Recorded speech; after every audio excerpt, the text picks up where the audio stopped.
नकवी का कांग्रेस पर तीखा हमला। कांग्रेसी कुनबा अपनी ही चतुराई के चक्रव्यूह में चित। पूर्व केंद्रीय मंत्री और भारतीय जनता पार्टी भाजपा के वरिष्ठ नेता मुख्तार अब्बास नकवी ने कांग्रेस पर तीखा हमला करते हुए कहा है कि कांग्रेसी कुनबा अपनी ही चतुराई के चक्रव्यूह में चारों खाने चित हो रहा है। रामपुर में एक कार्यक्रम के दौरान पत्रकारों से बातचीत करते हुए नकवी ने विपक्ष पर कटाक्ष करते हुए कहा कि लश्करे लफ्फाजी की लंपट लाबी, झूठ के झुंझुने और झांसे के झाड़ से सच के पहाड़ पर हमला कर खुद अपनी नैया डुबोने में जुटी है। उन्होंने सीधे तौर पर कांग्रेस नेता राहुल गांधी का नाम लिए बिना उन पर निशाना साधते हुए कहा कि कुछ लोग हाथ में संविधान की किताब लेकर लेकिन हरकत में व्यवधान की करतूतों के साथ काल्पनिक भय और भ्रम के जरिए लोकतंत्र को परिवार तंत्र का बंधक बनाने की कोशिश कर रहे हैं। नकवी ने कहा कि ऐसी सामंती मानसिकता वाले नेताओं का जनाधार लगातार सिमट रहा है, लेकिन उनका अहंकार अभी भी सिर चढ़कर बोल रहा है। भाजपा नेता ने प्रधानमंत्री नरेंद्र मोदी के नेतृत्व वाली सरकार की तारीफ करते हुए कहा कि मोदी सरकार तीसरे कार्यकाल में भी ईमान, इकबाल और इंसाफ के संकल्प के साथ सुशासन के सफल सफर को आगे बढ़ा रही है। उन्होंने जोर देकर कहा कि आजादी के बाद ये पहली गैर कांग्रेसी सरकार है जो बिना किसी कुनबे के सपोर्ट और कांग्रेस के रिमोट कंट्रोल के सफलतापूर्वक काम कर रही है।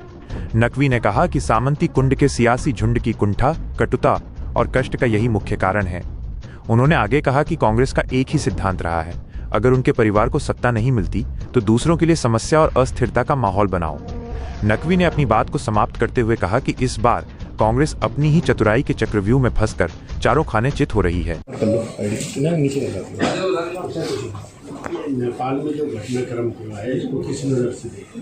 देखिए, नेपाल के भारत के साथ बहुत ही गहरे सांस्कृतिक रिश्ते भी हैं और सामाजिक रिश्ते भी हैं। हम लोग की यही अपेक्षा है, उम्मीद है और आशा भी है, प्रार्थना भी है कि जल्द से जल्द वहाँ के हालात सामान्य हों और हमारे जिस तरह के बेहतर रिश्ते हैं वो रिश्ते जो है वो बरकरार रहें। लेकिन अफसोस की बात है कि हमारे यहाँ भी देश में कुछ लोग ऐसे हैं जो दुनिया में कहीं पर भी किसी तरह की भी संकट और कंटक और आपदा आएगी तो यहाँ पर वो अपना सियासी अवसर ढूंढने लगते हैं।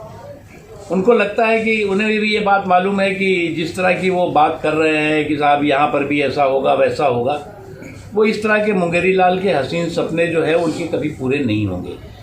हमारे देश में दुनिया के तमाम संकट और कंटक को पछाड़ करके स्थायित्व के साथ आर्थिक सामाजिक सशक्तिकरण के सफ़र को आगे बढ़ा रहा है और इस तरह की जो चीज़ें लोग सोचते हैं वो इस तरह की जो है वो अपना काल्पनिक कन्फ्यूज़न और काल्पनिक भय भ्रम का भौकाल खड़े करने के जो लोग आदी हैं उन्हें जो है उन्हें हमेशा निराशा लगती है।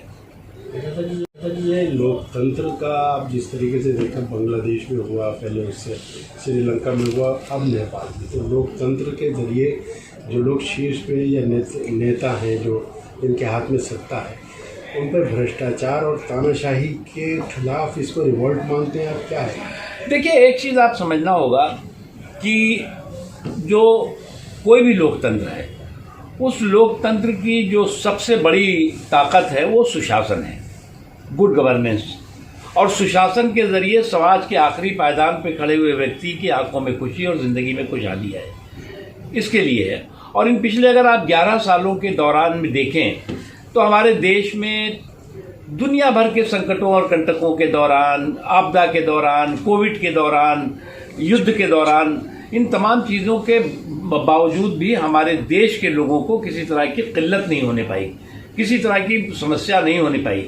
हमारे पड़ोस में देखिए, जो अपने आप को आतंक का अखाड़ा कहता है, वहाँ पे आटे की आफत दिखाई पड़ रही है, आटों के लिए जो है मारकाट दिखाई पड़ रही थी। तो इसलिए जो है वो सुशासन का बेहतरीन सफ़र जो है वो हमारे देश में नरेंद्र मोदी जी के नेतृत्व में आगे बढ़ रहा है और कोई इस तरह के किसी को अपने दिमाग में कन्फ्यूजन नहीं रखना चाहिए। लखनऊ की हर बड़ी हलचल, अपराध की सच्ची खबरें, द लखनऊ टाइम्स, सबसे तेज, सबसे सही।